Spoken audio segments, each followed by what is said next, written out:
There is much still unexplained in this world.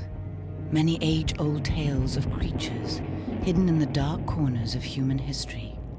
Bloodsuckers, shapeshifters. Today we dismiss them as myth.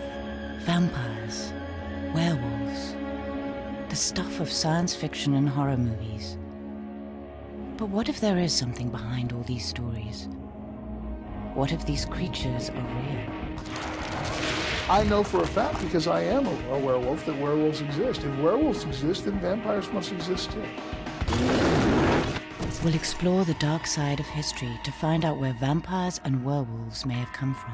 In the history of Transylvania was a really, really bad guy. Vlad the Impaler. And discover through eyewitness accounts what they're reported to be like. Werewolves didn't just bite you, they ripped you to shreds. We'll use the latest scientific techniques to try to understand how these creatures might function. What is the biology of an animal that actually survives in blood? And we'll encounter modern-day members of the vampire and werewolf subcultures, those who can shed some light on the reality of the undead. It's very hard to go to a bar and just chat up someone and go, oh, by the way, do you bleed nicely? Look closely at the person sitting next to you. Are they really what they seem? Or could they be members of a secret underworld? An actual werewolf or vampire? I looked up and I saw a tall, dark figure, and all of a sudden, it just wasn't there. This is a journey into the shadows as we probe the reality of Fang versus fiction.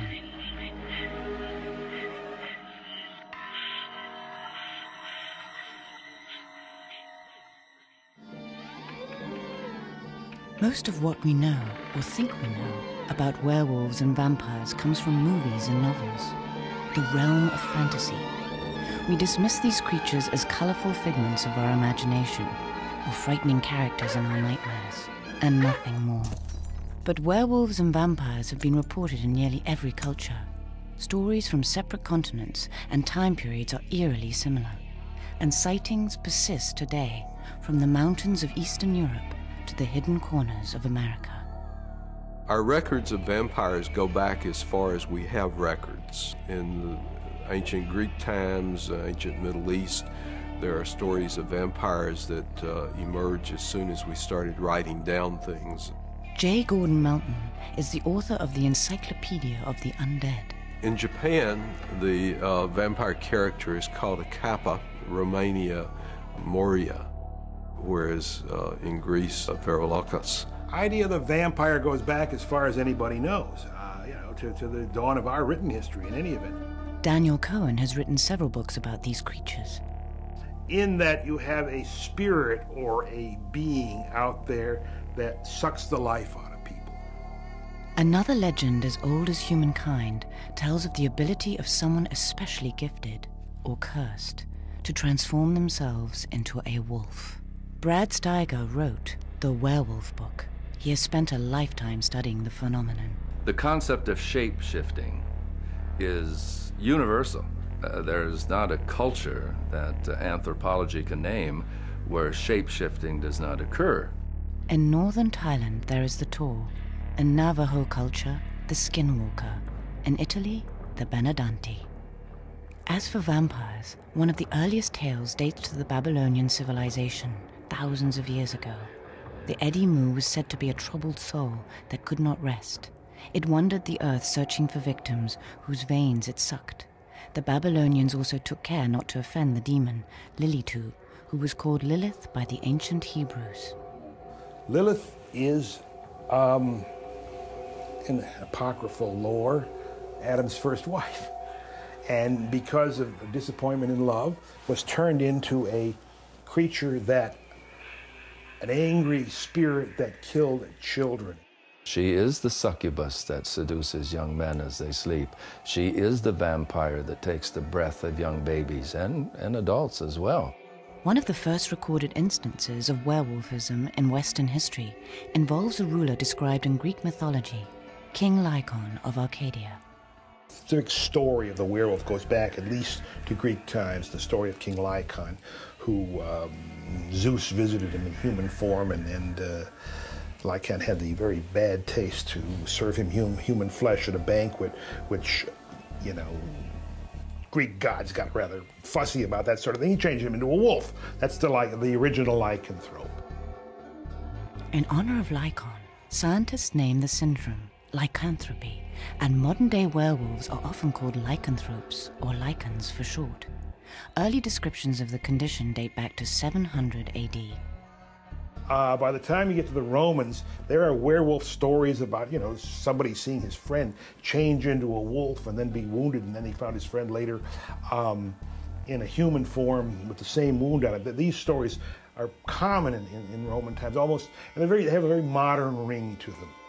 The term werewolf itself comes from the Old English word for man, ver. It may have been coined by early travelers to Ireland, who insisted that they had met entire families of werewolves and witnessed individuals transform themselves into wolves. At the time of St. Patrick, you know, that he didn't drive out the snakes, he drove out the werewolves, and there were many accounts that Ireland was the land of the wolves. Elsewhere in Europe, stories circulated of corpses rising from their graves at night to prey upon the living. Villagers at the time reported opening caskets and finding preserved bodies that seemed to be in perfect health.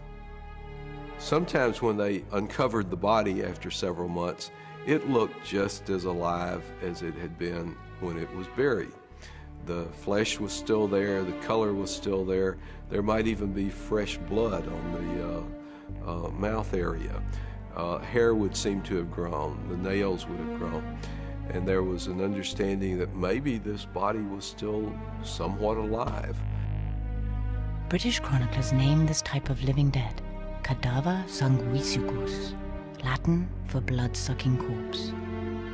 Maybe it had gotten up and walked around, and maybe this blood didn't come from the inside, but this creature had been drinking blood. Yeah, from Britain, there are a number of tales of blood-sucking or at least, you know, very dangerous corpses that will, you know, get up and chase you around and so forth. By the 14th century, vampirism was widespread, especially in the mountainous regions of Eastern Europe. Hungarians called a restless corpse Nosferatu, which meant the undead, while the Slavs called it upir, from which our modern term vampires derived. He is a thing that is dead and yet moving. He is, or she is, an animated corpse and being kept alive in this, or be kept animated in this half-life state by blood or by some other essence that they manage to get out of the living. Romanians in particular have a long history of encounters with the undead. Local villagers still fear the strigoi, an evil creature who sleeps during the daylight hours, flies at night, can change into animal form, and sucks the blood of sleeping children. Vampires must hunt in order to survive. As the Bible says, for the blood is the life.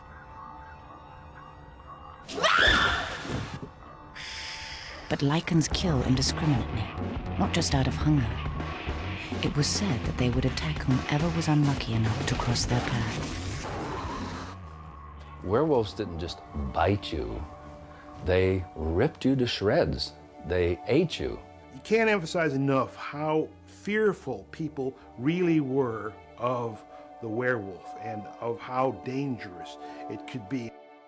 Medieval scholars studying these creatures concluded that the werewolf could move about during the day, but vampires were restricted to the night.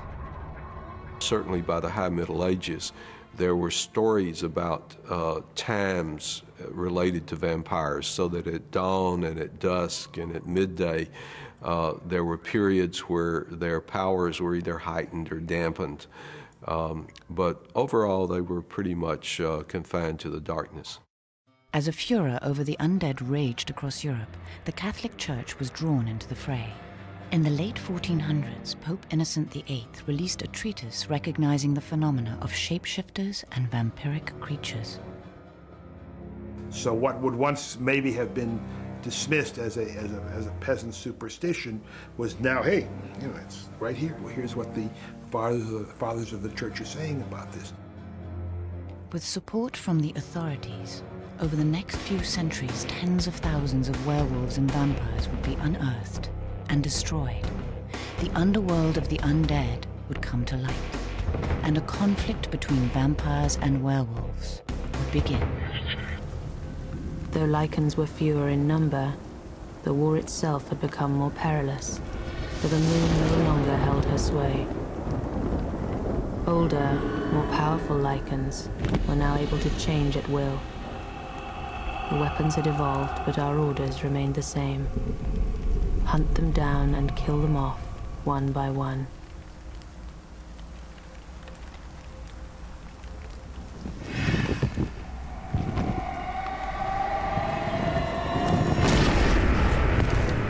Many cultures report werewolves and vampires existing side by side, but most of our modern-day knowledge of them comes from the wild mountains of Europe. We now know from our study of history and the history of the vampire and the werewolf that the two are intimately connected, particularly in Eastern Europe. Certain Eastern European tradition holds that one can only become a vampire after being bitten by one. But how might vampirism really be transmitted? In an attempt to answer ancient questions about the undead, author Catherine Ramsland has turned to 21st century science. I used the quote from Ben Helsing, "He who is not of nature has yet to obey nature's laws." If vampires could exist, how? In other words, we're in a universe that is run by scientific laws, so what scientific laws would apply to the existence of a vampire? How does a person transform into a vampire? What does science give us that can reveal some of the truths of that? In her studies, Ramsland has looked at the latest research on DNA. It doesn't make sense to me that the vampire would only transform at the level of the blood. They really must transform their brain, their cellular structure, how their psychology interacts with their cells. Each of our traits, from height to hair color, is encoded in our DNA. So presumably something occurs during the transformation into a vampire that affects an individual's DNA, giving them superhuman strength, the ability to survive on blood, and incredible longevity. With their bite, vampires might be injecting a type of DNA that invades cells and rewrites their genetic identity, giving victims entirely new physical and behavioral characteristics. And for that, I looked at this idea of junk DNA. Junk DNA being something that scientists don't yet understand, that's why they call it junk. Some of it acts in a vampiric way. It sucks off resources from others and reproduces quickly. It's like a virus. If vampirism is a fundamental part of their DNA, it originally could have been a hereditary mutation occurring in one or more individuals centuries ago. A warlord who came to power in the early seasons of the 5th century. Just in time to watch a plague ravage his village. He alone survived. He became the first true immortal. He fathered at least 2 children who inherited this same trait. Some trace the hereditary roots of the vampire condition to the Romanian region of Transylvania. This is the homeland of Vlad Țepeș, better known as Vlad Dracula, the model for Bram Stoker's novel. The real Vlad was an actual 15th century overlord, infamous for his bloodthirstiness. Even today, local villagers remember him in song.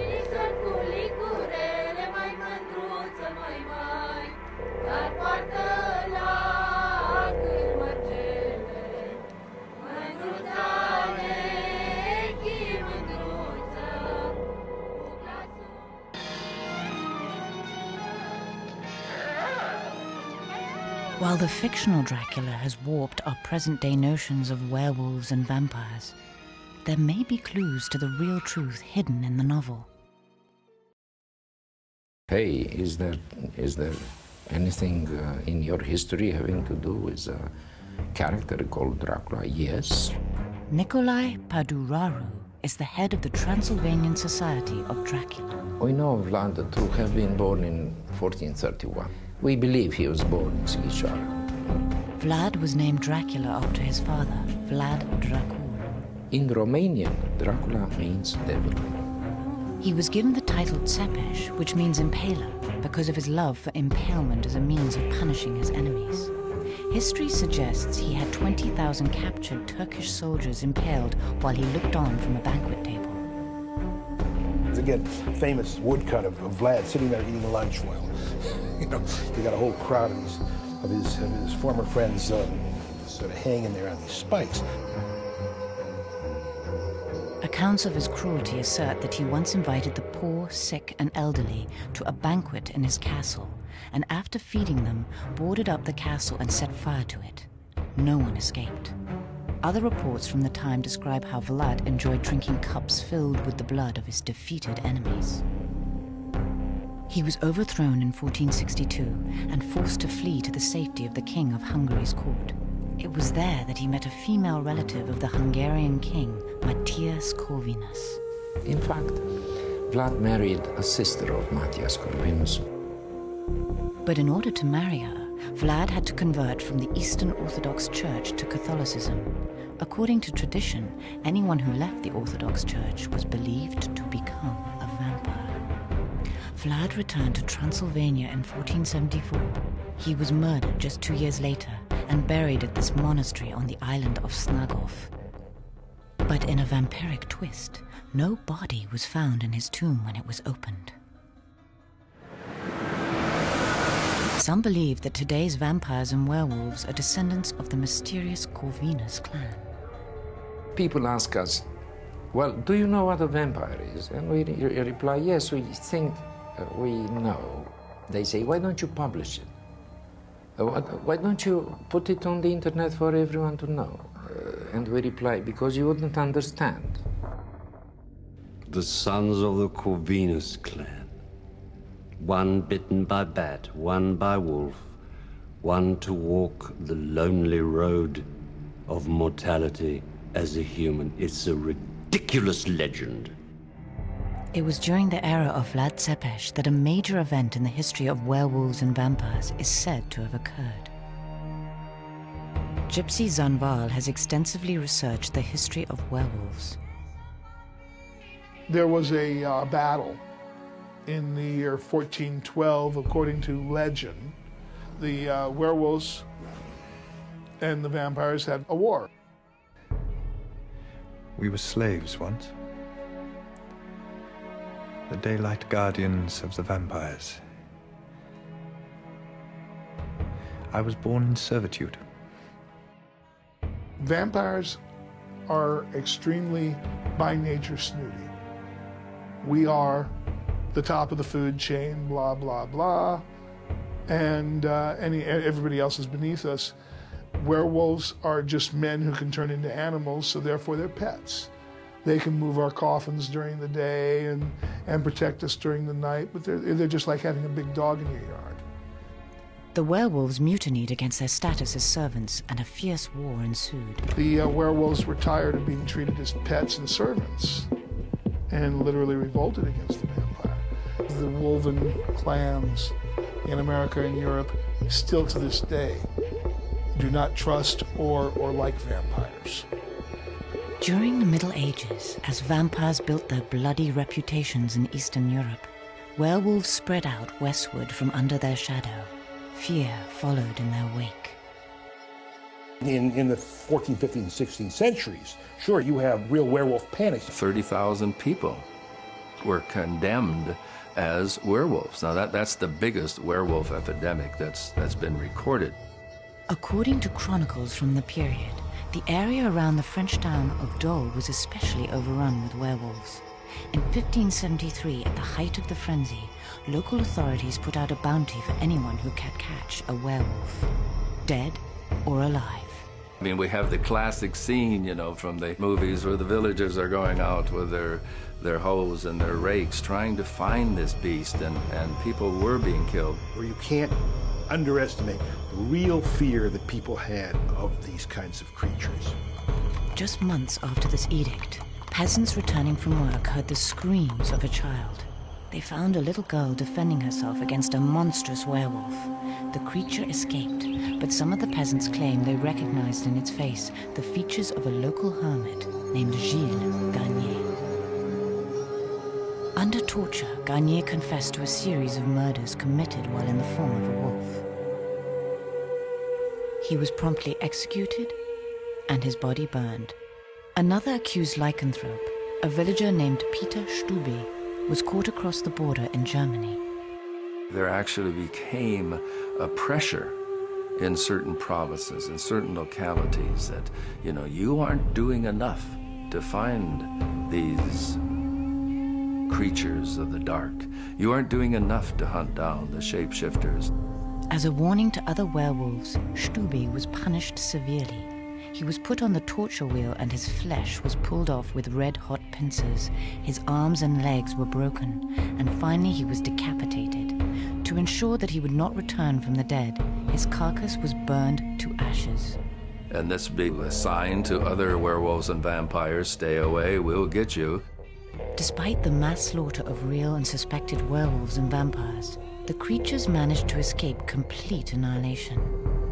Later, some of their progeny are said to have blended in with immigrants to the New World, where they may be continuing their underground war, even today. While we may dismiss them as myth, in reality werewolves and vampires are far from being just the imaginings of ancient history. Sightings continue well into the present, and the reports are far too numerous to dismiss. London's Highgate Cemetery is the centre of Britain's best documented contemporary vampire case. One account comes from David Farrant, who runs the British Psychic and Occult Society. Reports were coming into the society in late 1969 about a tall, dark figure that had been sighted in and around Highgate Cemetery. Farrant interviewed several eyewitnesses who claimed to have seen the creature. One was an elderly lady who walked her dog past the cemetery's main gate every night. As she passed the middle gate, the dog whined and it turned around and it tried to drag her back down the lane. Then she looked up and she became aware of a tall figure with red eyes inside the main gates of Highgate Cemetery. And of course it petrified her and she couldn't leave quickly enough. Another person that I interviewed was a 40-year-old accountant whose name was Thornton. He said that all of a sudden he became aware he sensed something behind him, and he said, his actual words to me were, it seemed to be trying to drain him of energy. And all of a sudden, it just wasn't there. As local residents became swept up in the hysteria, Farrant began searching the cemetery for hard evidence. Eventually he found himself face to face with the creature. I suddenly became aware of something out in the corner of my eye, and I looked up and I saw a tall, dark figure. It must have been around 8 feet tall, but I wasn't sure if it was or not. It was floating off the ground because the bottom of it just seemed to disappear into impenetrable blackness. The air surrounding Farrant turned ice cold, and he felt himself transfixed by the creature. I mentally repeated a Kabbalistic incantation, which is used to repel evil forces. And all of a sudden it just wasn't there, and the temperature returned to normal. Undeterred, Farrant returned to Highgate the next night to find and expel the vampire. I was actually carrying a stake. It was a pointed stake, and it was engraved with magical symbols. I was also carrying a cross, but that ceremony, or that attempted ceremony, got interrupted by the police. I was taken to court and charged with vampire hunting. Well, actually, that's not technically correct, because you can't be charged with vampire hunting. It's not illegal. Farrant was formally charged with trespassing, and the cemetery was closed to the public. While he never encountered the vampire again, reports of strange dark figures haunting Highgate at night continue to this day. That is the only time in my career that can honestly say I've ever seen anything like that. Modern reports of the undead are by no means restricted to the old world. Accounts come from across the Americas, including Texas, New Mexico, and of course, Louisiana, where some believe vampires made their first appearance on this continent. Author Kalila Smith gives vampire tours of New Orleans. It wasn't really until the 1700s that the vampire hunts started in areas like France, and New Orleans was being settled right about that time. According to legend, vampires were brought to New Orleans in the 18th century by women who lived at a Catholic convent. These ladies were called casket girls because they came to this country with large wooden boxes that resembled coffins. It is our vampire folklore that suggests that these women are responsible for bringing the vampires over in those coffins. Vampire reports continue to be part of New Orleans history. There's newspaper accounts of witnesses seeing a dark figure hovering over a body that disappeared, and to put it in the exact words of the eyewitness, as if he had wings. But if you venture outside of the city and into the surrounding swamps and bayous, you begin to hear stories of another creature. The legendary loup-garou is described as a tall, hairy beast with a canine-shaped head. The conception of the loup-garou was, of course, an individual that had been transferred into a wolf-like creature, not necessarily a traditional wolf, as we would think of one. The loup-garou was very large and stood on their 2 feet, like a human being. They would stand straight up.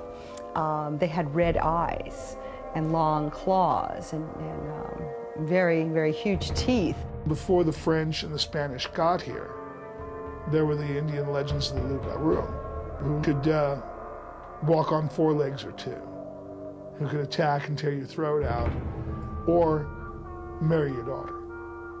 The old Cajuns told stories that on the nights of the full moons that the loup-garou would gather around the bayou, and they had what they called the loup-garou balls, and they would get out there and dance. I myself have had 2 sightings, one of which was on a boat in the swamp. We saw the head of some unidentifiable creature sticking up out of the water. There was no wake behind this creature. It was not swimming, it was walking. They made it about 8 feet tall. Freddie Zalatar was the boat captain that evening. He knows the swamp's hidden corners and animal secrets better than almost anyone. But even he was stunned by what he saw. We saw this head that looked, my best description of it, is Chewbacca from Star Wars. Furry head, not an animal head, but almost like a human-like, with tons of fur on it. Basically, where these 2 trees curve out is right where we're seeing this thing just disappear in front of 27, 28 people's eyes. Right there. Won't forget that spot. Creatures matching the loup-garou's description have been reported across the country. One case is located around the town of Elkhorn, Wisconsin.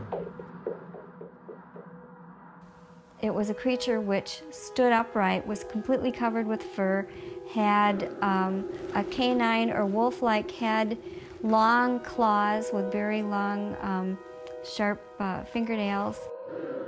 Author Linda Godfrey worked as a reporter for the local newspaper. In 1992, she began to hear of encounters with what was described as a werewolf lurking around a rural country lane known as Bray Road. One woman came upon it suddenly while returning home from work late one night, and her headlights of her car hit this thing that appeared to be kneeling as a person would kneel, not crouching like an animal. And it was holding its hands or claws, palms up, with a dead animal of some sort that she took to be roadkill. And as she passed it, she slowed up to look, and it gave her kind of a malevolent stare. Did not seem afraid, just looked right back at her, and really frightened her out of her wits. To date, Godfrey has collected reports of the Beast of Bray Road from over 24 reliable witnesses, and stories still keep coming in. The eyes are yellow and they're unwavering. It's not an animal that's shying away from you. It's something that seems to want to look people directly in the eye and almost seeks that. And then once it has asserted itself by returning that gaze, then it melts off. It seems to have a very frightening effect on people. So far, no one's been able to capture the beast, even on film. But there are a number of theories that attempt to explain what it might be. I've heard from a few of them who believe that the Beast of Bray Road can be explained in that it is an immature lycanthrope who who hasn't learned how to master its transformations. And so that is why it continually is caught being seen by these people. Cryptozoologists and other researchers continue to collect reports of these creatures around the world. But to get a real sense of how vampires and werewolves might live, you have to venture into the underworld of the undead and come face to face with them firsthand.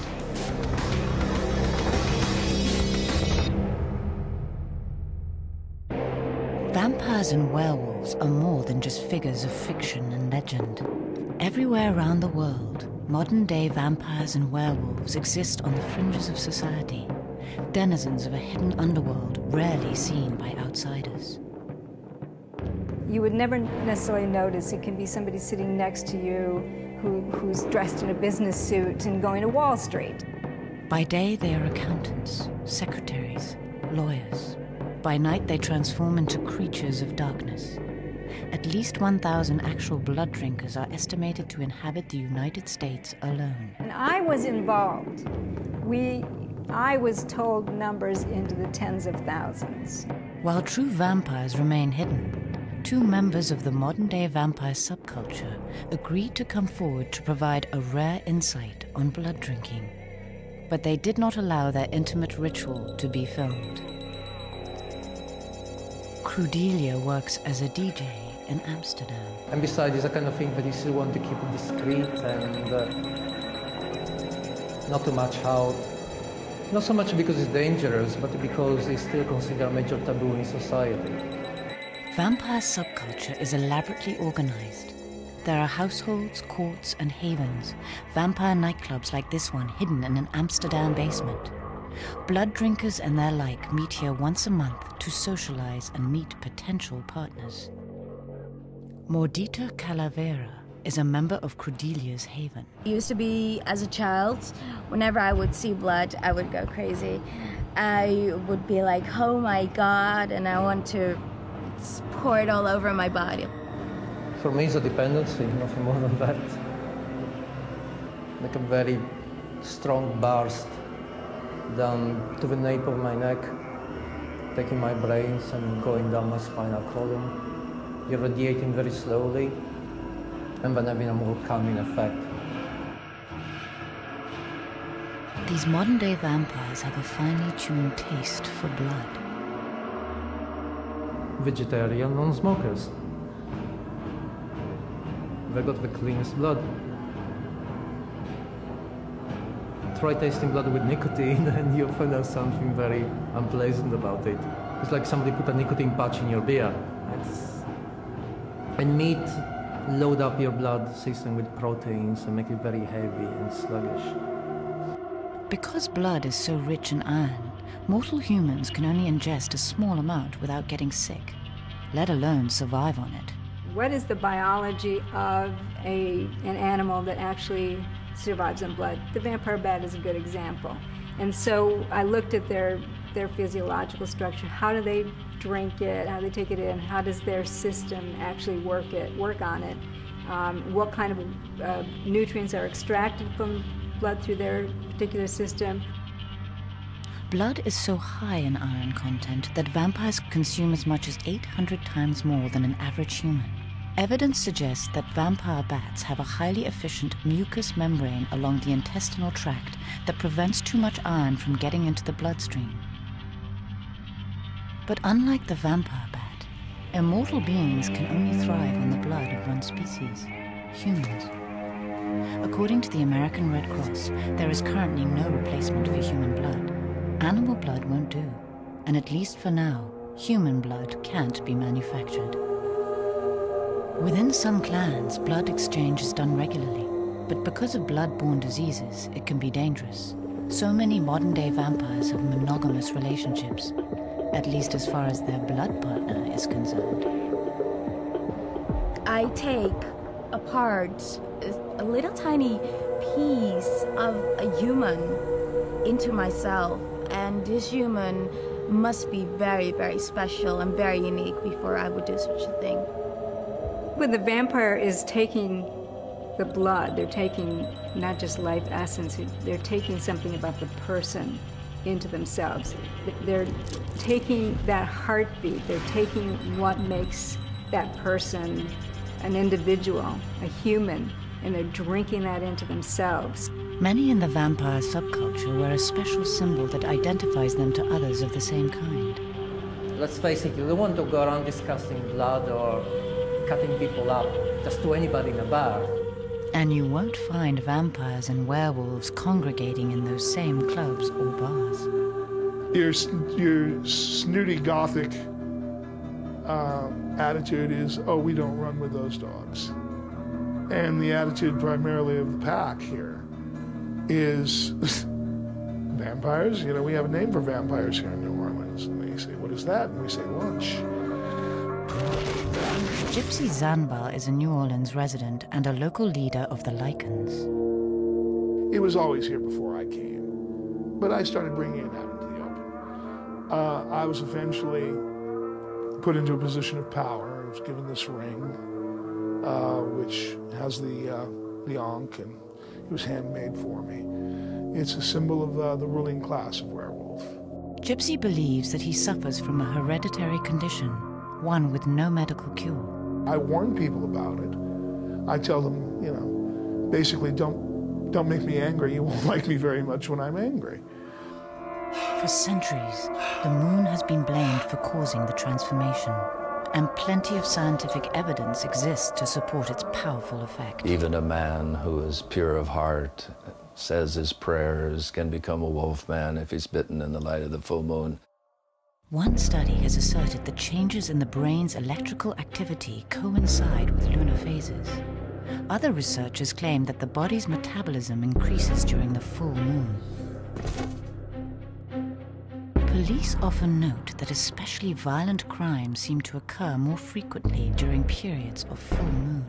But the essential shape-shifting nature of werewolves has defied science for centuries.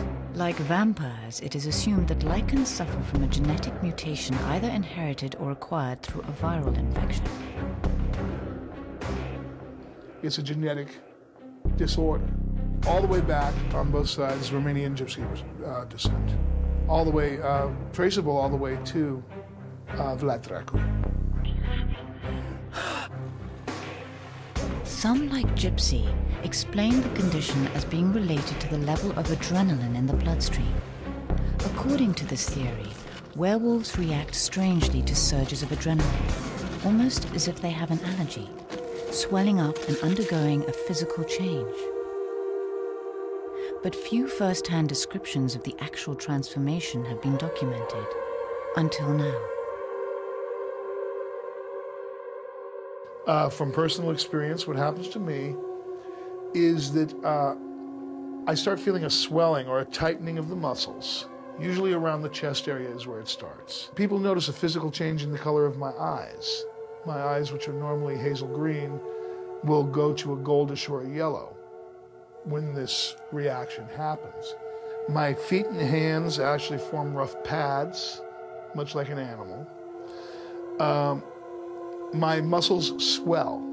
I also have heard from family individuals who the person suffers from lycanthropy, but the family does lock them in a room for the 4 or so many days of the full moon, and then they release them at that time. The after effects of the transformation are not pleasant. The next day, everything goes back to normal. Now you've got these muscles that have been stretched beyond capacity. Just like working out with weights or anything else and performing muscle strain. Very hard to move, you're tired, and afterward you feel like you've been run over by a dump truck. It's terrible. It's not something I want to go on the 6 o'clock news and morph out and then do this in 3 shows a day for Vegas or something, just as a novelty, because it is physically demanding. It hurts, and I like myself a lot. I don't like to hurt me. As a leader of the Lycan community, Gypsy serves as a role model and resource for others. There are people out there that have a nature they don't understand. They run for it because of society. I'll be more than happy to tell them, look, you can cope with this nature. They're afraid of what they're becoming. They're afraid of what they'll do. But this Lycan underworld remains secretive. For there are those who would destroy any werewolves they could find. vampires carrying out the age-old vendettas, and other hunters who use both traditional weapons and modern technology in an attempt to eliminate the undead. I'll have to run a few tests. It's definitely in any radiated fluid of some sort. Ultraviolet ammunition. Daylight harnessed as a weapon. As long as there have been werewolves and vampires, there have been those who have hunted them. There's a long tradition of vampire hunters. The early church, the medieval church, had employed full-time werewolf hunters, witch hunters, vampire hunters, full-time torturers, and full-time woodcutters for the stakes. In European tradition, locals would often hire a dhampir, the offspring of a vampire and a human, to track down and destroy a vampire.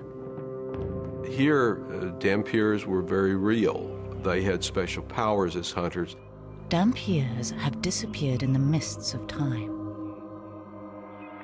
But many of the techniques and weapons they used to ward off and kill vampires have been passed down through history. European thinking associated vampires with Satan, so a religious symbol like the crucifix with its heavenly power was thought to repel the beast. But modern-day werewolves or vampires have little fear of these icons. And with that power, you will be destroyed. The vampire's far bigger than Christian mythology. And so you have modern vampires who don't have any problem with the cross, who are not particularly affected by Christian symbols, drink holy water. And today, few would imagine that garlic would work against the powers of the undead. The garlic that the vampire hunters used around their neck was not to repel the vampire, but to repel the smell of death as they were opening up these caskets. To actually kill a vampire, you must track it down and destroy it in person. Traditionally, vampire hunters seek out their prey as it lies dormant in its tomb. You're not trying to find a living person. You're going to the graveyard, and what you're looking for there is dead. You're looking for a disturbed grave. You're looking for a corpse that has not decayed properly or has not decayed at all, or that looks swollen and seems to have blood still within it. You're looking for a corpse that seems to have moved in the coffin. Those are the signs you're looking for. Driving a stake through the heart has been one of the major methods of killing vampires for hundreds of years. The notion being that if you destroy the heart, that's the thing that actually pumps the blood, you destroy the vampire. After being staked, a corpse is often decapitated and the dismembered body incinerated to ensure there is no physical form that can heal itself and return from the dead. According to tradition, vampires can also be destroyed by the sun. Throughout history, hunters have found ways to harness light as a weapon against the undead. Vampires are vulnerable as they habitually retreat to their daytime resting place. But a werewolf is never dormant, and there is rarely a time you can catch them completely off guard. Due to their ability to regenerate physical tissue, lichens are mostly immune from injury and physical disease. However, they can be killed by any wound that damages the heart or the brain beyond repair. It was the same with a werewolf. You would stake, but you would then cut off the head and burn the body. Tradition holds that shooting a werewolf with a silver bullet is the only infallible method of killing it. The full moon is the time of the werewolf. The silver bullet, silver is the moon metal. It has a relationship with the light of the moon, the silver light of the moon. So therefore you take these two things together and you use the magical connection to forge a weapon that can kill this creature, which operates only at the time of the full moon. We can only imagine, however, that vampires and werewolves have utilized cutting-edge technology to improve these age-old tools, creating sophisticated weapons that use silver and light. Silver nitrate. Lethal dose. They won't be able to dig these out like they do with their usual rounds. Straight into the bloodstream. Ain't nothing to dig out. Ultimately, the best hunters of the undead are the undead themselves. In their age-old battle for dominance of the underworld, they have surely become well practiced at seeking out and destroying each other. Look at the people around you. They may well be more than just ordinary mortals. But approach the undead with caution, for the hunter often becomes the hunted. Enter the underworld at your own risk. And when the battle begins, which side will you choose?